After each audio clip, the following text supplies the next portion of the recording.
bill this legislature is being asked to pass before session closes on June 1st, together represent the most significant attempt to reduce black congressional representation and Democratic representation in the South in a generation. And we're not going to let it happen quietly. I want to acknowledge the leaders who are here with us today because the lineup at this podium is itself a message. Standing with me is Chairman Edmond, the chair of the Louisiana Legislative Black Caucus, who will speak on the voting rights history and the legal stakes at this moment. Chairman Gerald, Boudreaux, chair of the Louisiana Senate Democratic Caucus, who has been on the front lines of this fight in the upper chamber and will speak to the process by which the map is being forced through. And we're also honored here to be joined by leaders who traveled far to be with us today, because what's being attempted in Louisiana is being attempted all across the South, specifically Texas and Georgia. Chairman Gene Wu, the chair of the Texas House Democratic Caucus, who knows well as anyone in this country what a coordinated multi-state assault on fair representation looks like, and who will speak to the regional pattern we're seeing. And last but certainly not least, Minority Leader Carolyn Hugley of the Georgia House Democratic Caucus, who will speak to the coalition building in the future of Democratic representation in the South. So from Texas to Louisiana to Georgia, and from Alabama to South Carolina, to every state in this region is not just a Louisiana problem. This is a regional project. It requires a regional response. That is what you are seeing today here, a coalition of Southern Democratic leaders from across state lines standing together, on the record, on the same page. And with that, I want to turn the microphone over to my colleagues, beginning with Chairman Jordan. Mr. Chairman.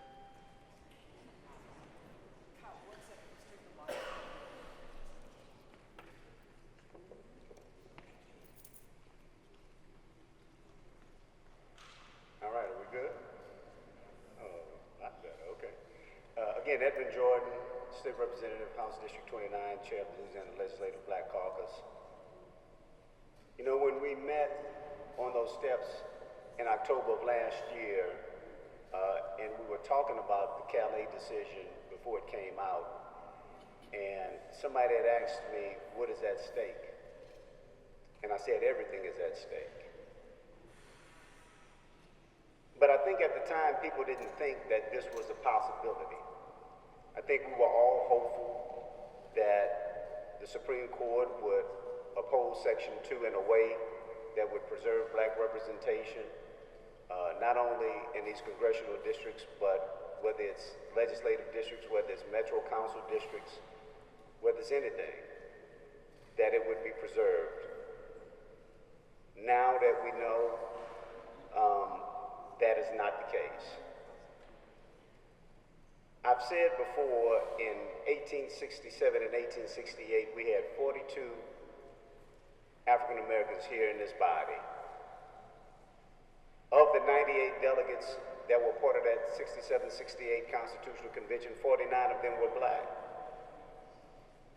By 1898, we were down to 2, and by 1900, we were at 0. And again, it wasn't until 1967 that we had another African American that would serve in this House. We feel like that we're headed down that trajectory again. And it's sad, not just in Louisiana, but again, as Kyle said, throughout the entire South. We're slated to lose over a third of our CBC members if this stays into effect. And representation matters, because I can tell you in 1868, those guys, PBS Pinchback, T.T.L. Lane, and others, Oscar Dunn, they gave us the first integrated public schools. They gave us the first laws that said that you couldn't discriminate in public accommodations. But you know, it's always been a give and take when it comes to African Americans and voting. And in fact, I will tell you, I've been looking at the 1974 Constitutional Convention. And in that convention, there was a great discussion about equal rights. And there we had Alphonse Jackson and others who talked about how the Supreme Court, federal Supreme Court, and the federal government has had a tendency not to interpret the 14th Amendment in our favor. And those guys were very prescient in what they did and when they established our Constitution. So the fact that the Supreme Court says that partisan gerrymandering is not a justiciable issue, I think our forefathers that served in that 74 convention saw this day coming. And so that the fact that we need to kick this to the states, we're ready to do that. Our motto has always been over the last few years, what we can't win through legislation, we'll win through litigation. And so we are prepared to do that. We're going to continue to fight for the African Americans of not only of this state, but throughout the whole country. And I want to applaud my colleagues in Alabama who are doing just that as well. And day before yesterday, got a slight victory. We'll see where that goes. But a victory nonetheless, and we need to celebrate those when we can get those. But I can tell you right now, we are going to continue to fight. We're going to continue to push forward.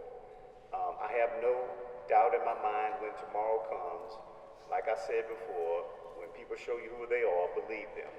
They're going to show us who they are, and then we're going to show them who we are. Thank you.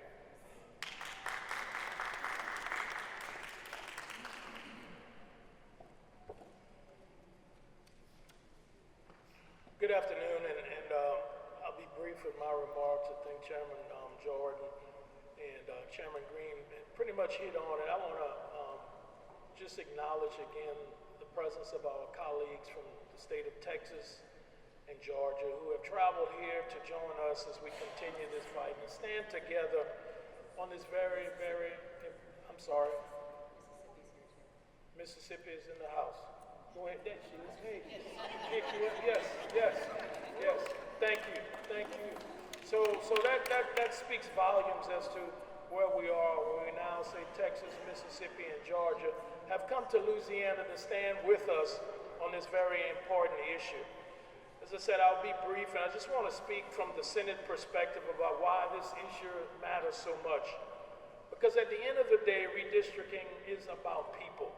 It's about whether communities feel like they have a voice and whether they believe the process is being handled fairly and openly.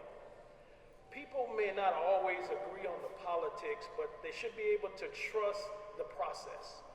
That trust starts with transparency. It starts with listening to the public, respecting communities, and making sure people feel heard instead of shut up. These maps have real consequences. They affect representation, resources, and whether people believe that their vote truly matters. So this can't just be viewed as a political exercise. The decisions that we make now will have long-term impacts on communities, not only across Louisiana, but across this country. And the broader implications go even further than the state of Louisiana. What happens here will be watched closely throughout the South because many of our states are facing those same similar conversations about representation, about voting rights, demographic changes, and making sure every community has an equal voice in what we know as the democratic process. That's why it's so important that today we gather as Southern leaders to continue working together, sharing perspectives, and standing united on the principle that fair representation matters everywhere, not just in one state. I think what at the end of the day, all of us together today, we have one simple belief, that our democracy works best when everybody has a fair opportunity to be represented and participate in that process. This is about maintaining public confidence in our institutions and making sure people continue to believe their government works for them, not around them. So we're here today to stand together, to continue advocating for fairness, transparency, and equal representation, and to remind people that your voices do matter. Today's message is simple. The people deserve a process that they can trust. They deserve maps that respect communities and representation. And they deserve leaders who are willing to put fairness, transparency, and integrity of our democratic process above any other politics. Thank you.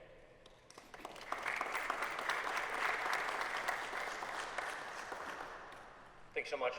My name is Gene Wu. I'm the minority leader in the Texas House of Representatives. And Texas is here today because of how important this is and how important tomorrow's vote is going to be.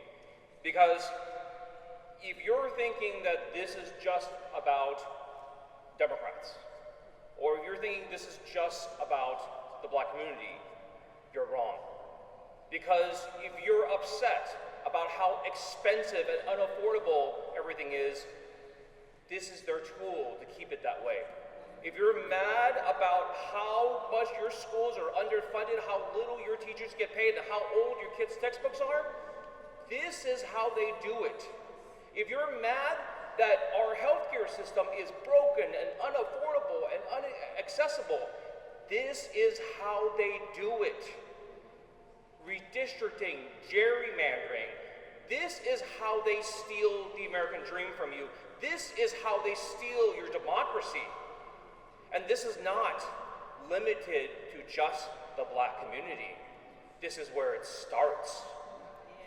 At the end of the day, they will take power from all working class people, no matter what your race is, no matter where you live. But if you want the things and you need the things that government's supposed to provide, this is how they deny you. By stealing your power, by stealing your vote, by stealing your country from you. But you don't have to take it. You don't have to accept it. Call your state legislator. Tell them cheating is not okay. Stealing is not okay. Go tell your state legislators, we want our democracy back. We want this country back from the king. We want it back from the Orange King. And we want our democracy, we want our votes to count. Let me tell you very clearly, when Republicans vote for this illegal map tomorrow, they will be stealing from all working class Louisianans. And they will be stealing from all working class Americans. You have the right to say no. Help out all the people. If you're mad, help out all the people here who are running for office, running for re-election, or running for the first time. Go help them out. Go work for their campaigns, go donate to them, and get your community organized. If you're mad, you're tired of it, you're sick of it, do something about it. Stop sitting around, get organized, get other people who are mad together, and we can take this country back. Let's go.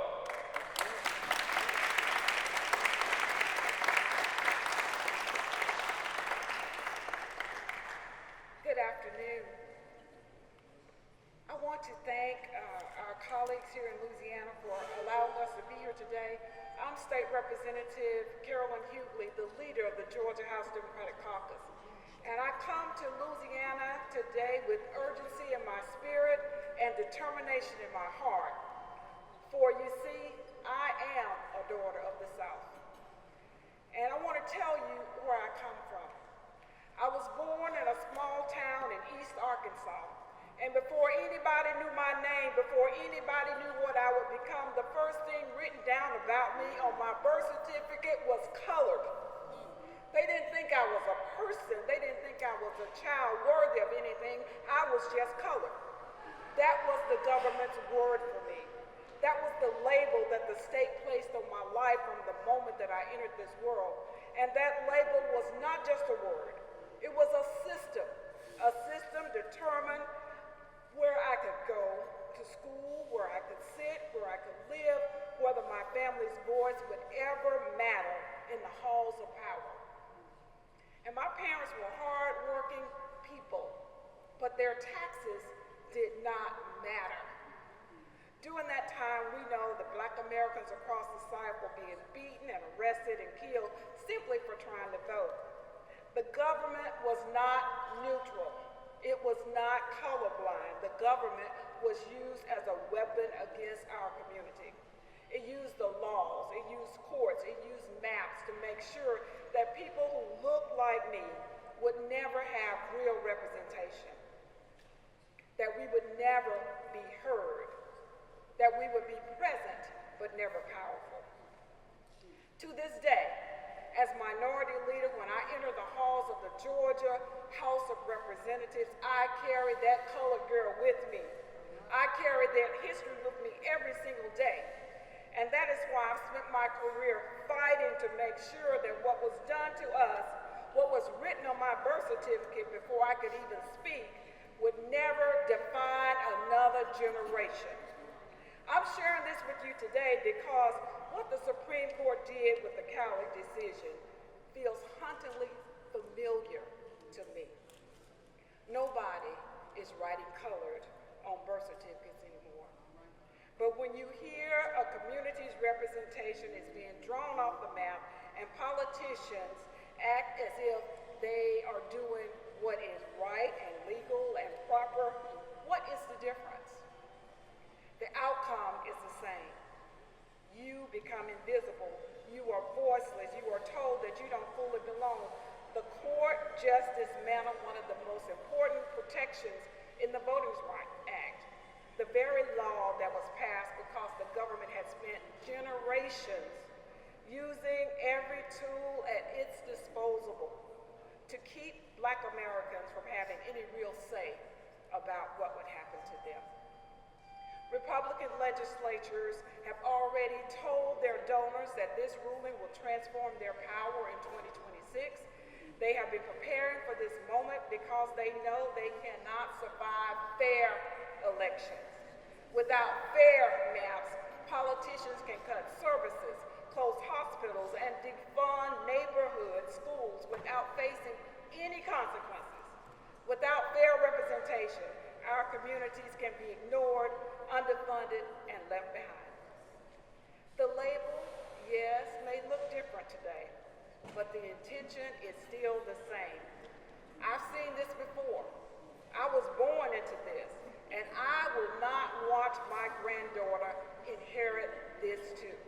I refuse to go back. Across the South, and especially here in Louisiana, Republicans are redrawing voting maps to lock in one-party control for the indeterminate future, causing chaos at the polls to make sure that voters will give up before they even get into the voting booth. And we can stop them, but only if you decide that you have the will. So I'm talking not to the people standing with me, I'm talking to people in front of me, because I want you to hear me. They are counting on each of you to feel tired. They're counting on each of you to feel discouraged. They want you to believe that your vote does not matter. That is the whole plan. That's always been the plan. So I challenge you today to go home and go to the polls and take someone with you. The vote is still our most powerful weapon, because in this moment, your vote is your voice, it's your protest, it's your right, it's your weapon, it's your power, and we must use that power because we are still we the people. So in this moment, let us rise to meet the challenge before us. And I go back to Georgia with the faith, with courage, and with urgency on the action that lies ahead for us as well. Thank you.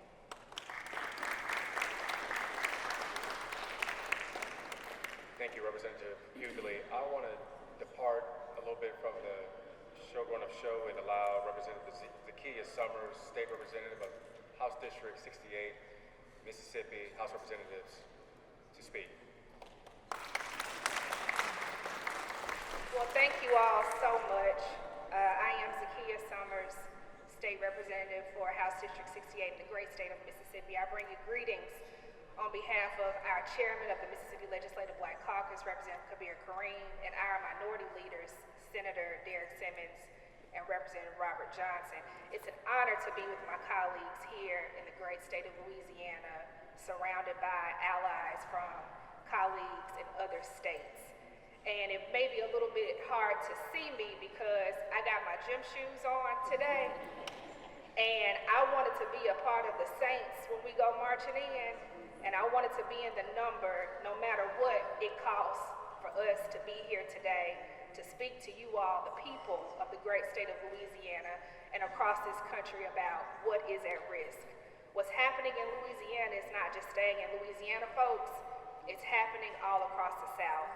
Now, our governor in the great state of Mississippi decided to cancel the special session, but we are not afraid and we are not being cautious around what's at stake. We continue to prepare for what is ahead. Now, I have a couple of messages that I want to give to you all today. The first message is to our colleagues across the aisle. And I want to tell our colleagues across the aisle, get off your knees, stand up, and be a human being. You do not have to bow down to this man that's in D.C. that wants to create a reign of terror over the state of Louisiana and across this country. Get up, represent the people that sent you here, represent them well, and represent them with fairness. And now I want to speak to the voters, because it wasn't until after the Voting Rights Act of 1965 that my great-grandmother had the ability to vote. And she lived in a very rural area called Prentice, Mississippi. And she would walk 5 miles. When you live in a rural area, you have to walk into town to do business. She would walk into town to vote. And she would tell her neighbors, which were probably 5 or 10 acres away, make sure you go and vote today. And it was because of her sacrifice that she has a great-granddaughter that's in the state capitol, that's a part of the policy-making table. That's what voting does. And it was because of people who looked like her and our allies who didn't look like her, who sacrificed blood, sweat, and tears, that we have a public education system, that we have a public health care system, that we have Head Start, that we have these things that all voters now have access to. And I want the voters to look at your children and your grandchildren. I have the honor and privilege of bringing my baby son here with me today, all the way from Jackson, Mississippi.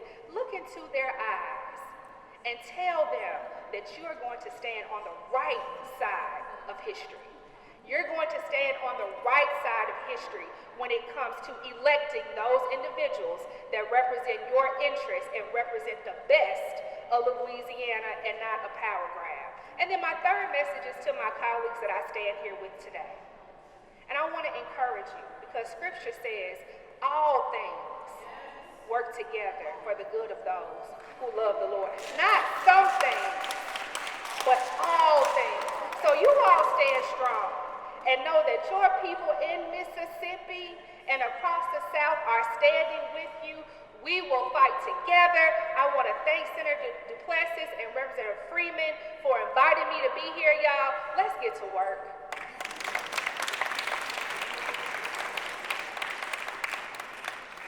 Thank you for everyone who spoke, and now we'll open up the floor for questions from the press. What legal actions are you considering?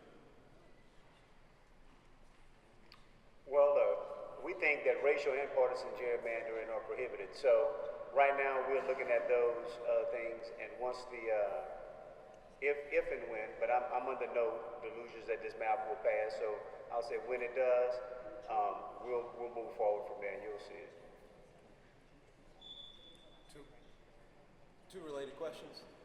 How does this fight change the Democratic strategy going into redistricting the state legislative seats? And more importantly, does this change the Democratic position on gerrymandering moving forward? From what regard? Are Democrats going to actively participate in drawing lines that are favorable to Democrats moving forward? Yeah, well, look, we've always done that. We've introduced, I think, several amendments on the congressional race that speaks just to that. And so we're going to do that, whether it's the congressional maps, whether it's the state legislative maps, whether it's the judicial maps, we're going to continue to fight and do that. What I would tell you is this as well.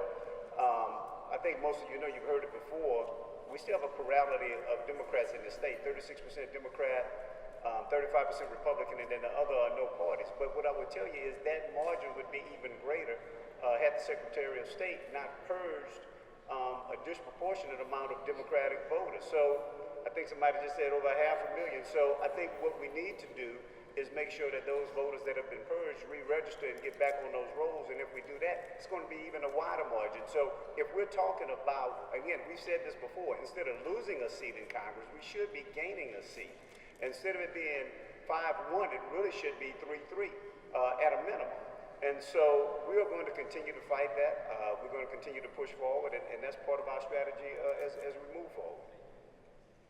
A court ruled against the Alabama map. I believe Mississippi said they also canceled a special session, and there is some movement in South Carolina on the Democrat side as well.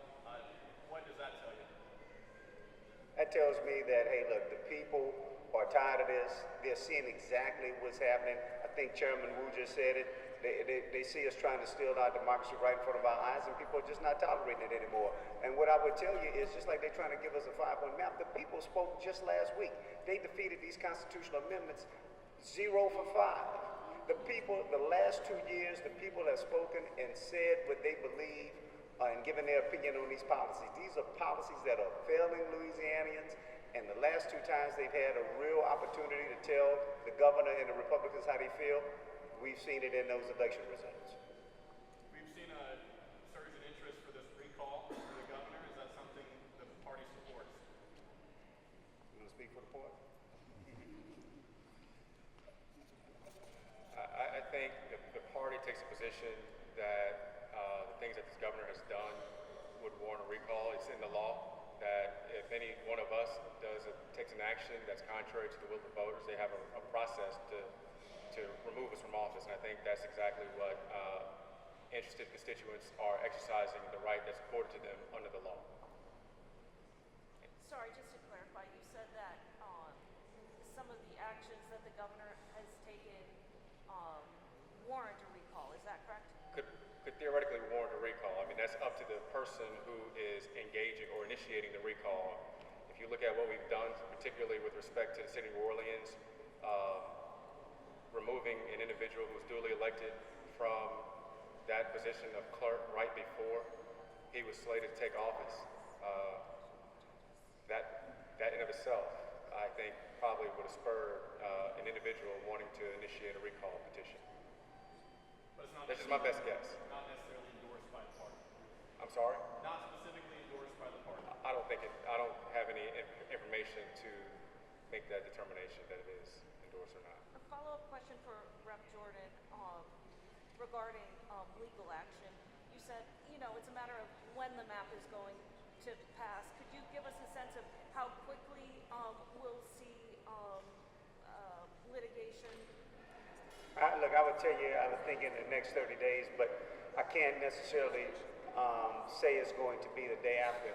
We want to make sure that we dot all our I's and cross all our T's, but at the same time, we're not just going to take this sitting down. And so if the federal court and the Supreme Court has said that partisan gerrymandering is a non-justiciable issue and it's left up to the courts, to the state courts, then we're going to see what the state courts have to say about it.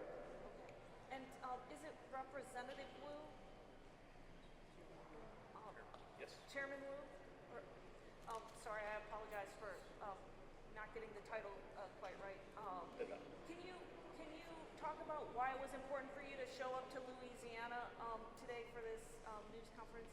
I think, if you watched us, followed us back in 2025, when we had our quorum break, when we had our redistricting fight, part of our call was to tell our public that people in power are about to do bad things to your country. The other side of that is we needed to remind other states, California Prop 50, Virginia with their redistricting efforts, that this is we can't just sit there and just fight it in one legislator at a time. This has got to be the whole country. everybody capable of standing up and resisting, everyone capable of fighting needs to get off their ass and fight, right? And no matter whether you can do a little or do a lot, every American that is proud to be American, every American who says they love this country needs to stand up and show us that you actually love this country. Because if you love something, you're willing to make sacrifices for it. The Democrats here are making sacrifices. We made sacrifices last year. And there's tons of people making sacrifices right now, and we needed to keep going. And to the general public, when you say that people around the country need to stand up and fight, speaking to the general public, what does that mean? It can mean a lot of things depending on where you are. If you're in a state like Maryland, New York, Illinois, other places that can still redistrict, they can still fight back. You've heard it time and time again. Democrats don't want to gerrymander, do all this stuff. In every state that Democrats control, they passed nonpartisan redistricting. The Republicans have used this as a weapon. We have no choice but to respond, and we need to remind all Democrats, if they have the ability, they must respond, because their failure to respond is going to only lead to more of this. The Republicans are launching nukes. If we do not respond, all they will do is launch more nukes. Mr. Chairman, last question. On the Senate side of things, we saw in your state, in Texas, yes, Attorney General Ken Paxton won the runoff. He's seen as a riskier candidate for Senate Republicans. Does it give you hope that Democrats could possibly take the Senate with Talrico? I have full faith and confidence in the American people. And that is to say that everywhere that you look around this country, when Democrats put up a normal person who just wants to fix things, we have won special election after election. I think we've won something like 35 races across the nation in the last year. And in blue districts, in purple districts, and in blood red Republican districts, Democrats still won. In Texas, in SD 9, it was a 17 point Trump district. A blood red Republican district that a Democrat flipped it 33 points. We hope to see this around the country, whether you're a Democrat, whether you're a Republican, whether you're nothing at all. If you care about this country, if you say like what's happening right now is not us, this is not the way we expect things to be, this is not the way we want things to be for our future, for our kids, then do something about it. And we're seeing Americans stand up across the board saying, this is our country and we're taking it back.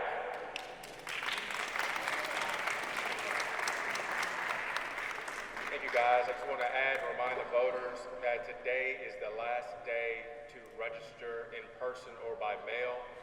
You can also register for the upcoming election online through the Go Vote app.